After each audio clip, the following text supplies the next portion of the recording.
Live from New Delhi, you're watching DD India Live, India's voice to the world. I'm Preeti Kaur. Coming up in the next 30 minutes. India's Prime Minister Narendra Modi arrives in Brazil to attend the 19th G20 Leaders Summit in Rio de Janeiro. Prime Minister Narendra Modi holds talks with Nigeria's President Bola Ahmed Tinubu in Abuja, discusses ways to further strengthen the ties. Prime Minister Modi addresses Indian diaspora.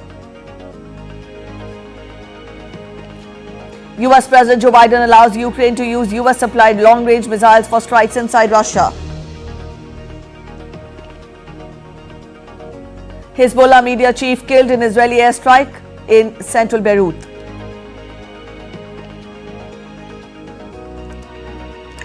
In sports, world number 1 Yannick Sinner beats Taylor Fritz to win the ATP Finals title.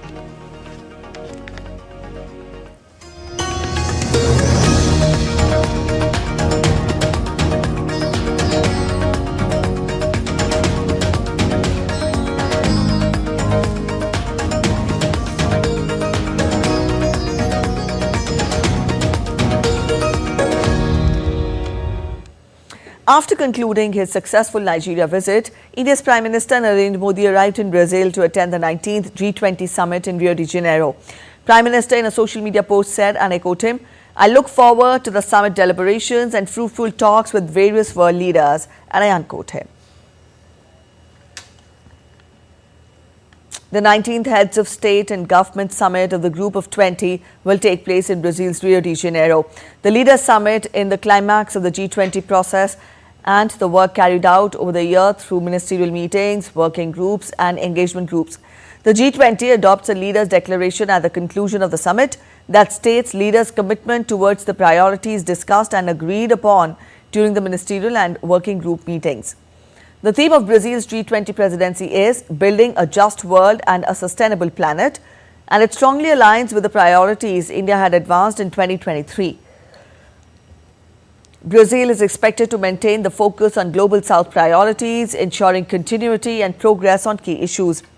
As a Troika member, India will play a significant role in shaping the agenda, building on the momentum from its own G20 presidency. It will be the first full G20 summit with the African Union as a member, having joined during the G20 summit in New Delhi last year.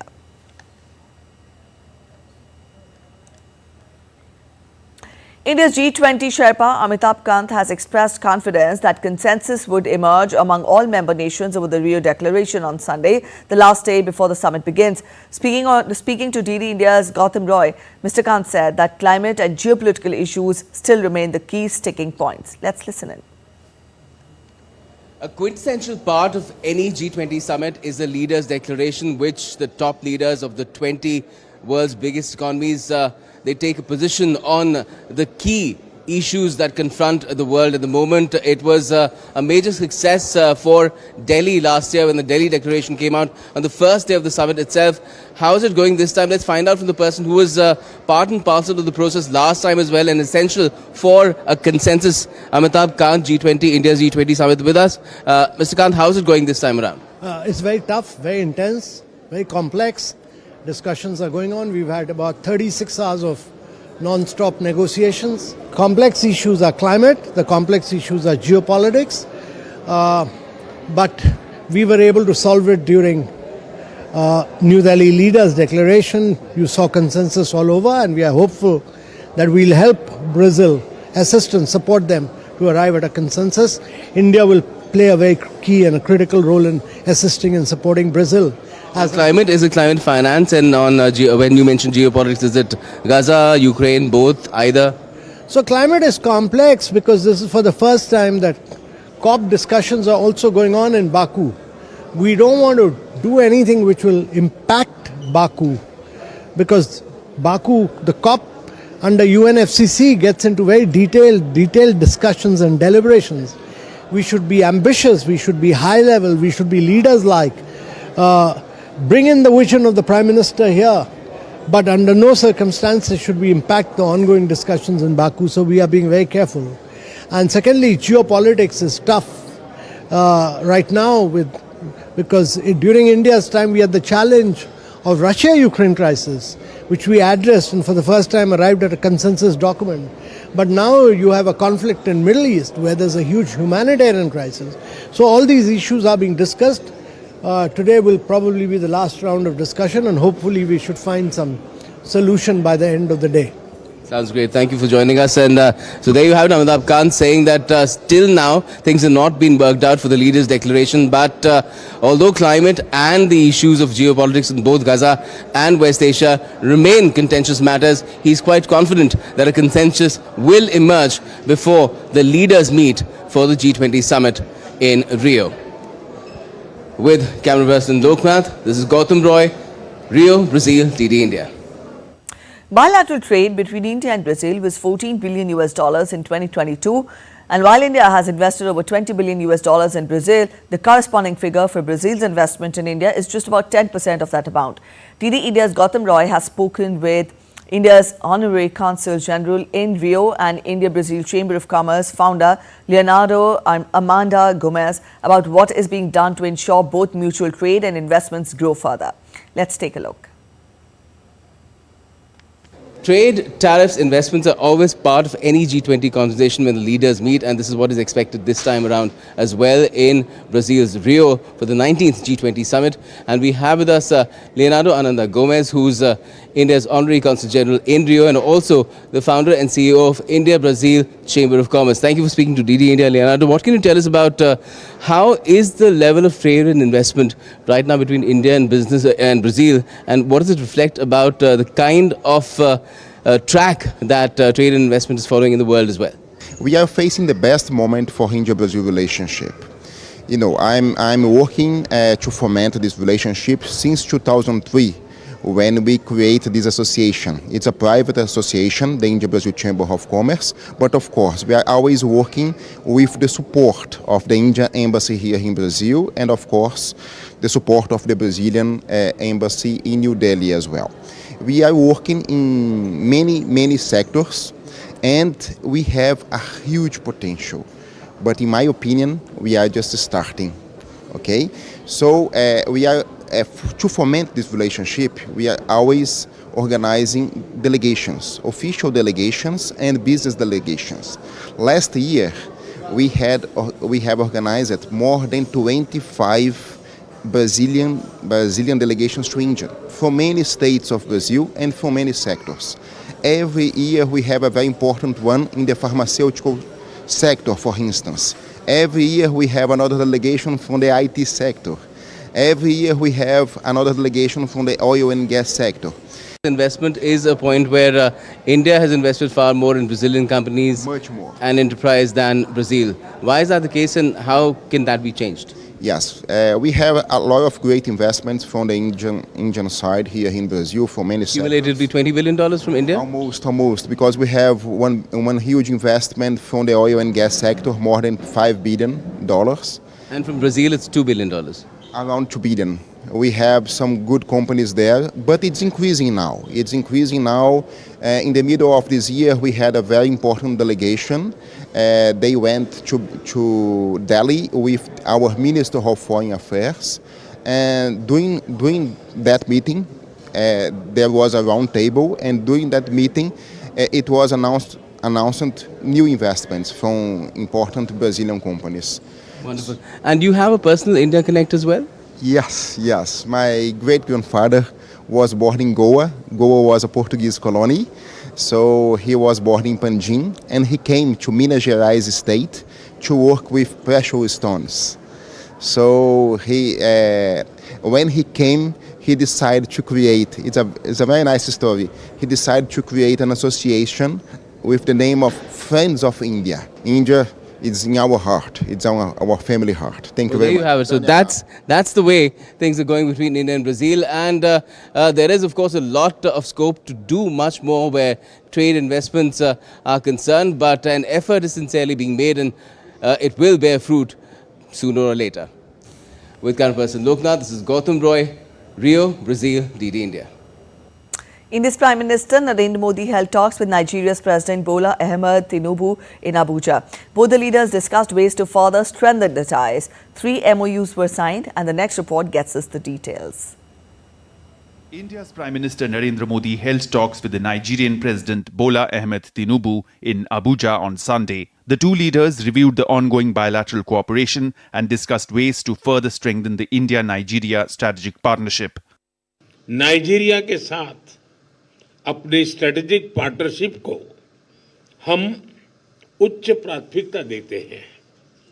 रक्षा, ऊर्जा, आर्थिक विषय, technology, health, education, culture जैसे कई क्षेत्र ऐसे हैं में हमारा सहयोग मजबूत है और अनेक नई संभावनाएं भी हमारे इस संबंधों में जुड़ी हुई है। The two leaders also discussed global and regional issues. PM offered India's experience in agriculture, transportation, affordable medicine, renewable energy and digital transformation to Nigeria. The two leaders also discussed enhancing defense and security cooperation. They reaffirmed their commitment to jointly fighting terrorism, piracy and radicalization. आतंकवाद, अलगाववाद, piracy या drug तस्करी जैसी चुनौतियों से निपटने के लिए हम मिलकर काम करते रहे हैं और मजबूती से हम आगे भी करते रहेंगे। The two leaders had a restricted meeting which was followed by delegation level talks. Prime Minister recalled his warm meeting with President Tinubu at the G20 Summit in New Delhi. He noted that the two countries enjoy special bonds of friendship defined by a shared past, common democratic values and strong people-to-people ties. President Tinubu thanked Prime Minister for India's timely assistance with relief material and medicines. Following the talks, 3 memoranda of understanding on cultural exchange program, customs cooperation and survey cooperation were signed. Nigeria conferred the Grand Commander of the Order of the Niger on India's Prime Minister Narendra Modi, making him the second foreign dignitary to receive this prestigious award.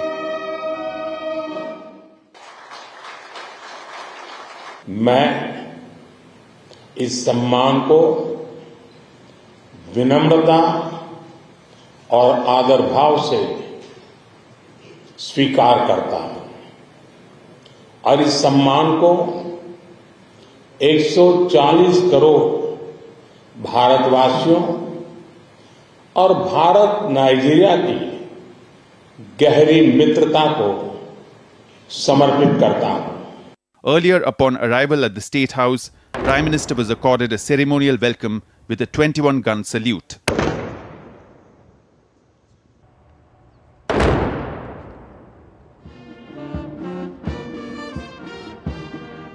With Vishal Baristo, Sudhakar Dasu's report for DD India.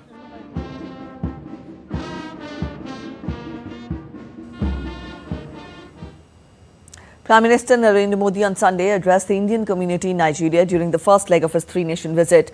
Prime Minister Modi received a rousing welcome by the Indian diaspora at the community event in Abuja. In his interaction with the Indian community, Prime Minister hailed the values and unity of Indians abroad.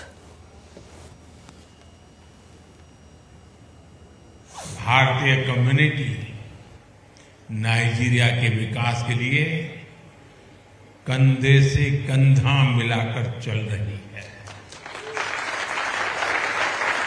और यही तो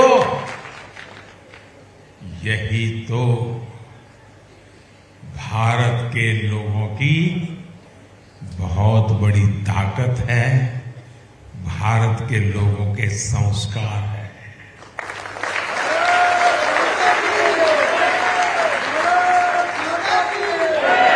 हम दूसरे देश में भले जाएं, लेकिन सर्वहित के अपने संस्कार नहीं भूलते। हम तो वो लोग हैं जो सदियों से अपनी रगों में उन संस्कारों को लेकर के जिए हैं जो पूरे विश्व को एक परिवार मानता है।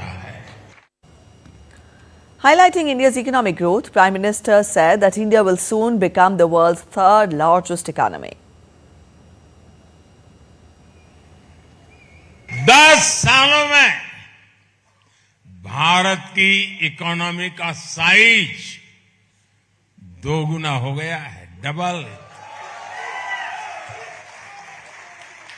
आज भारत दुनिया की 5वीं सबसे बड़ी अर्थव्यवस्था है। याद रहेगा ना? कितनी?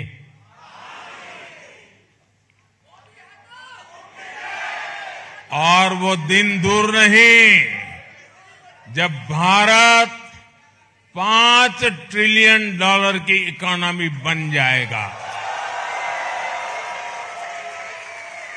जब भारत दुनिया की तीसरी सबसे बड़ी इकोनॉमी बन जाएगा। Prime Minister Modi highlighted India's growth in mobile and defence exports, adding that India now exports defence equipment to over 100 countries. 10 वर्ष में हमारा मोबाइल फोन एक्सपोर्ट 75 टाइम 75 गुना से अधिक हो गया है। इन्हीं 10 सालों में भारत का डिफेंस एक्सपोर्ट ये करीब 30 गुना बढ़ गया है। आज हम दुनिया के 100 से ज्यादा देशों को डिफेंस इक्विपमेंट एक्सपोर्ट कर रहे हैं।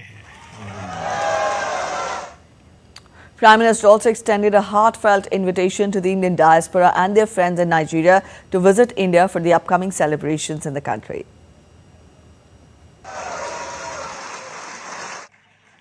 अगले वर्ष जनवरी में भारत में अनेक उत्सव एक साथ आने वाले हैं।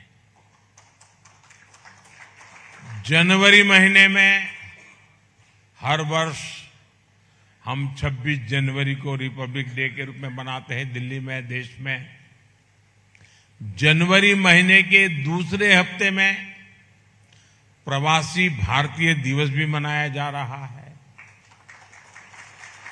और इस बार ये प्रवासी भारतीय दिवस भगवान जगन्नाथ जी के चरणों में उड़ीसा की धरती पर होने वाला है। इसमें पूरी दुनिया से आप जैसे साथी भारत में जुटने वाले हैं। अगले साल 13 जनवरी से 26 फरवरी तक 45 दिन प्रयागराज में महाकुंभ भी होने जा रहा है। भारत आने की इतनी सारी वजह है, एक साथ है। एक बड़ा ही सुखद संयोग आपके लिए बना हुआ है। आप इस दौरान भारत आए, अपने बच्चों को भारत लाएं और जो नाइजीरियन दोस्त भी है उनको भी साथ लाएं। You're watching DD India Live. We're heading for a short break. Stay with us.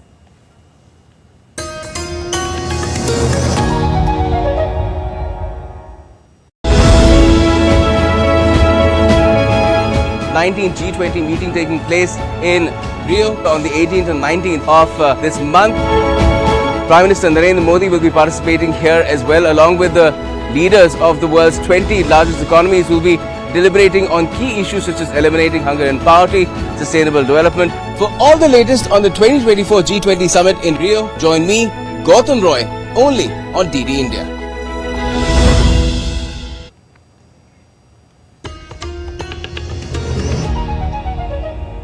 Welcome back after the break. You're watching DD India Live. The UN Secretary General Antonio Gutteres has issued a stark call to action, urging the G20 nations to wield their influence in addressing the critical global crisis. Speaking from Rio de Janeiro on Sunday, he urged G20 nations to wield their unparalleled influence to address urgent global challenges. He stressed on the urgency of climate action, warning of catastrophic consequences if major economies fail to act. He also emphasized on the need for peace in Gaza, Ukraine and Sudan. And I have come to Rio with a simple message. G20 leaders must lead. And G20 countries, by definition, have tremendous economic clout and they yield massive diplomatic leverage. They must use it to tackle key global problems. Heads of state keep arriving in Rio de Janeiro for the Leaders' Summit. Arrivals included French President Emmanuel Macron, Chinese President Xi Jinping, Argentine President Javier Milei, Russian Foreign Minister Sergei Lavrov, Canadian Prime Minister Justin Trudeau, Turkish President Tayyip Erdogan, Italian Prime Minister Giorgia Meloni and Chilean President Gabriel Boric. Brazil has deployed troops, armoured vehicles and naval ships to reinforce security around the summit of leaders from Group of 20.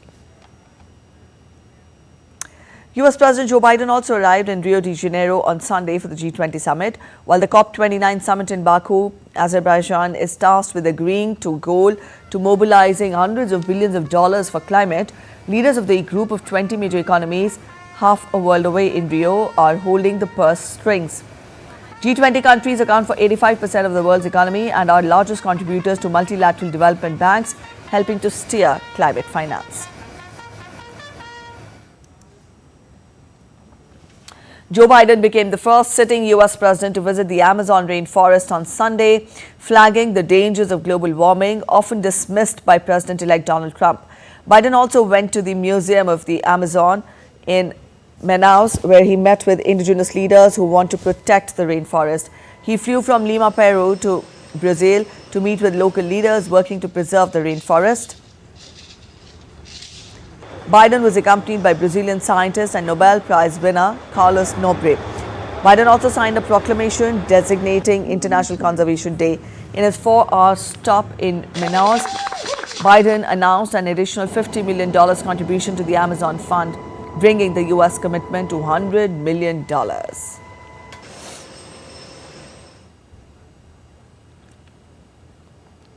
United States President Joe Biden's administration has for the first time permitted Ukraine to use the US-supplied long-range missiles for striking inside Russia. With 2 months left in office, the president has authorized the Ukrainian military to use the system known as ATACMS, that is ATACMS, to help defend its forces in the Kursk region of Russia. The development marked a significant change in the policy of the United States in the Russia-Ukraine conflict. The weapons are likely to be used in response to North Korea's decision to send thousands of troops to Russia in support of Russian President Putin's invasion of Ukraine.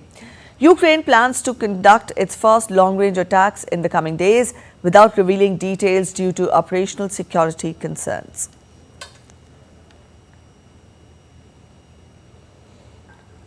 For months, Ukraine's President Zelensky has been urging that the restrictions on the missiles be lifted, allowing Kyiv to strike outside its own borders. On Sunday, Zelensky reacted to the report, saying that such things are not announced. Missiles speak for themselves.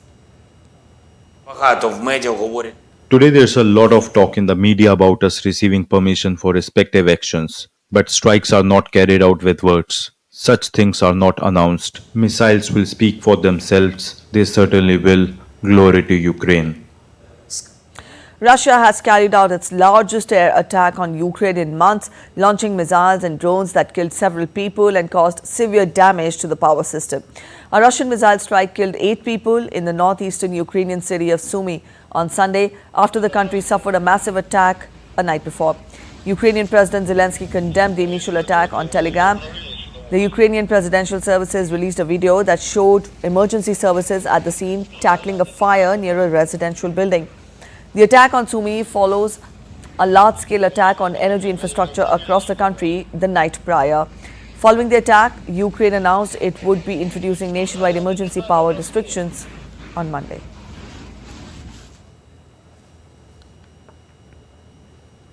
United Nations General Secretary Antonio Gutteres said during a press conference in G20 that a permanent escalation must be avoided in Ukraine. Guterres' statement came after Joe Biden's administration has allowed Ukraine to use US-made weapons to strike deep into Russia. On poverty and anger. Firstly, our position has been very clear regarding the needs to avoid a permanent escalation of the Ukraine war. We want peace, but we want peace with justice. in line with the resolutions of the General Assembly, with the Charter of the United Nations, and with international law. Hezbollah has confirmed the death of its media relations chief, Mohammad Afif, in an Israeli strike on Sunday in central Beirut. Israel has rarely hit senior Hezbollah personnel who do not have clear military roles, and its airstrikes have mostly targeted Beirut's southern suburbs, where the group has its heaviest presence. Israel's military, which earlier declined to comment, issued a statement late on Sunday reporting it had eliminated Afif. The Lebanese health ministry said that the strike had killed 1 and injured 3. A second separate strike later on Sunday hit Mar Elias Street. Now, this is another central area, killing at least 2 people and injuring 22 others. Schools and higher education institutions in Beirut and surrounding areas have also been shut to exercise caution. The swearing-in ceremony for the new cabinet of the Sri Lanka government will be held on Monday at the Presidential Secretariat in the presence of President Anurakumara Dissanayake. Local media reports also suggest that the President plans to appoint a 23-member cabinet, retaining the key portfolios of defence and finance under his leadership. According to the reports, Dr. Harini Amarasuraya is set to be appointed as the Prime Minister, while Vijitha Herath will continue in his role as Foreign Minister. The ruling National People's Power Alliance won a landslide at the parliamentary election, winning 159 out of 225 seats, increasing their tally from 3 seats. Earlier in September, NPP leader Dissanayake won the presidential election, riding on an anti-corruption and economic reforms campaign. On to sports now. Home favourites and world number 1 Yannick Sinner became the first Italian to win the ATP Finals title following a dominant 6-4, 6-4 victory over American Taylor Fritz on Sunday. Sinner lost the last year's final to Novak Djokovic. However, he did not put a foot wrong this time around, as he finished undefeated and without dropping a set to earn the title. In a rematch of this year's US Open final, the 23-year-old Sinner broke Fritz's serve with a fine drop shot to take a 4-3 lead before notching the opener with his 10th ace in the match. Fritz is the first American finalist since 2006, but his stellar performance also had a dropped serve in the second set, which allowed the Italian to seal the contest in an hour and 25 minutes. That's it in this edition of DD India Live, but let us know your thoughts on the news of the day. For those of you on the go, you can get all the latest news and updates from India and across the world on the DD India mobile app. Now, this app is available on both Android and iOS platforms, and you can scan the respective QR codes on your screens. We'll be back with more news as it breaks here on DD India. I'm Preeti Kaur signing off, and from all of us here in Delhi, thanks for watching DD India Live.